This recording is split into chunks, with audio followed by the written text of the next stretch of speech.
ఇక Keechaka SI Bhavani Sen అరాచకాలపై police శాఖ serious అయింది.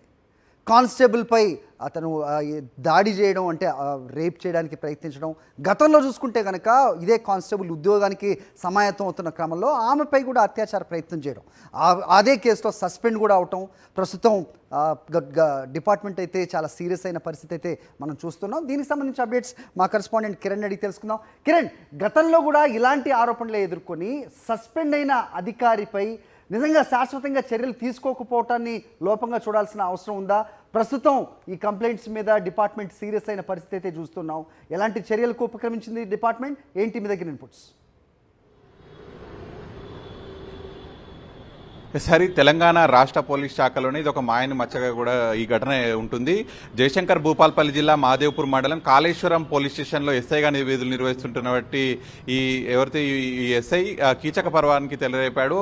అతనితో పాటు పనిచేస్తున్నటువంటి తోటి మహిళా కానిస్టేబుల్ పైనే ఈ అకృత్యాలకు పాల్పడ్డాడు. గతంలోనే 20 రోజుల క్రిందనే ఒకసారి అత్యాచార యత్నానికి ఒడిగొట్టాడు. కానీ అప్పుడు తప్పించుకున్నటువంటి మహిళా కానిస్టేబుల్ మళ్ళీ అతను ఆమె నిద్రిస్తున్నటువంటి వేళ ఈ 15వ తారీఖున ఆమె ఇంట్లోకి ఆ కింద నివసిస్తున్నటువంటి ఆ క్వార్టర్స్ లోకి చొరబడి అతను ఆమె పైన లైంగికంగా దాడి చేశాడు. సో ఆమె తలపైన పిస్తోల్ కూడా పెట్టి అతను సర్వీస్ రివాల్వర్ పెట్టి బెదిరించి మరి ఈ ఘటనకు పాల్పడ్డాడు. సో ఆమె భర్త సహాయంతో పోలీసులకు వెళ్లి ఫిర్యాదు చేయ కూడా ఆ జిల్లా ఎస్పీ దీనిపైన విచారించా కూడా ఇది నిజమని తేలింది. అయితే ఇతను ఇక్కడే కాదు, గతంలో ఆసిఫాబాద్ జిల్లాలో పనిచేసినప్పుడు, అక్కడ రెబ్బన పిఎస్ లో పనిచేస్తున్నప్పుడు కూడా అక్కడ కూడా ఒక మహిళ పోలీసు ఉద్యోగం కోసం వచ్చినప్పుడు ఏదైతే తనకు బుక్స్ ఇస్తానంటూ కూడా చెప్పాడు. బుక్స్ ఇస్తానని చెప్పి ఆ మహిళ యువతి వచ్చినటువంటి సమయంలో ఆమెతో కూడా ఇదే విధంగా ప్రవర్తించాడు. సో గతంలో కూడా ఇంకా 3 మహిళా కానిస్టేబుల్తో కూడా ఈ విధంగానే ప్రవర్తించారు. సో అనేక ఫిర్యాదులు రావడంతో ఈ ఎస్ఐ పైన ఇటువంటి చర్యలకు పాల్పడ్డారు. సో ముఖ్యంగా అధికారులు అలాగే రాష్ట్ర ప్రభుత్వం వెంటనే దీనిపైన సీరియస్ గా స్పందించి అతన్ని ఆర్టికల్ 311 ప్రకారం వెంటనే సర్వీసుల నుంచి కూడా రిమూవ్ చేసినటువంటి పరిస్థితి. ఇప్పుడు ఈ సంఘటనే కాదు, గతంలో కూడా మనం చూసాం, టాస్క్ ఫోర్స్ లో సీఐగా పనిచేసినటువంటి నాగేశ్వరరావు ఘటన కూడా చూసాం.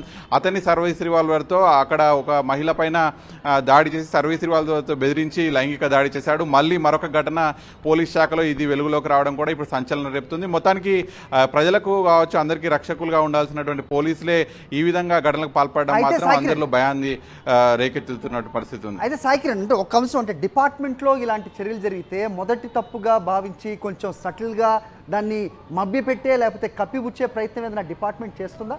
అంటే మనం రూఢిగా ఎవిడెన్స్ లేనిది అలా అనకూడదు, కానీ ఎందుకంటే ఒకసారి ఇదే ఆరోపణలు ఎదుర్కొని సస్పెండ్ అయిన వ్యక్తిని ఎలా సర్వీస్లో కంటిన్యూ చేస్తారనేది క్వశ్చన్ వస్తుంది కదా. ఖచ్చితంగా 2022లో ఈ ఎస్ఐ పైన ఇట్లాంటి ఆరోపణలు వచ్చినప్పుడే అప్పుడు సస్పెండ్ చేశారు. కానీ ఆ తర్వాత మళ్ళీ జాబ్లోకి వచ్చి మళ్ళీ ఇటువంటి పనులే చేయడంతో ఈసారి ఖచ్చితంగా ఎటువంటి ఉపేక్షణ లేదు. ఇటువంటి ఎస్ఐ వల్ల పోలీస్ శాఖకే తీవ్రమైనటువంటి మచ్చ వస్తున్నటువంటి నేపథ్యంలో అతని సర్వీసుల నుంచి తీసేసినటువంటి పరిస్థితి ఉంది.